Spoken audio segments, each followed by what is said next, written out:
musiqi 2-ci Qarabağ müharibəsində qəhrəmancasına şəhid olmuş Siyasət Mustafayev Akif oğluna ərmağan edilir.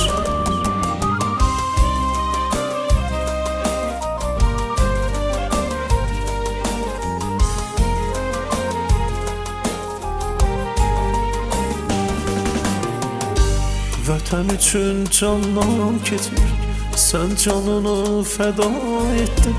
Mənim gözümü yaşlı qoyub, siyasətim hara getdi.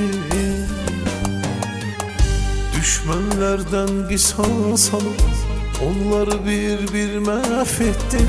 Sonda şəhid oldun balam, torpaqları azad etdin. Şəhid balam, mənim balam, siyasətim şəhid balam. Mən toyunu heç görmədim, ay mənim qəhrəman balam. Şəhid balam, mənim balam, siyasətim şəhid balam. Mən toyunu heç görmədim, ay mənim qəhrəman balam.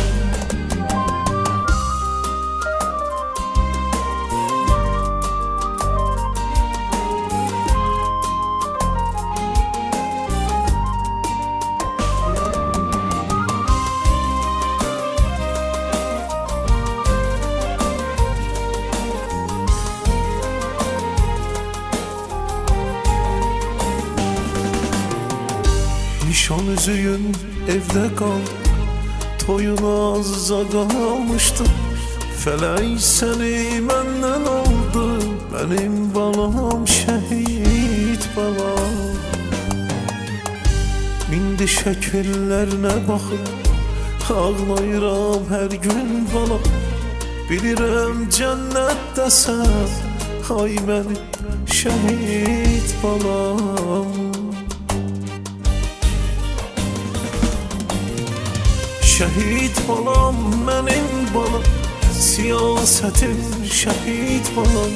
Mən toyunu heç görmədim, ay mənim qəhrəman balam. Şəhid balam, mənim balam, siyasətim şəhid balam. Mən toyunu heç görmədim, ay mənim qəhrəman balam. Gözəl balam, mənim şəhid balam. Toyunu görmədim sən, mənim nişanlı balam.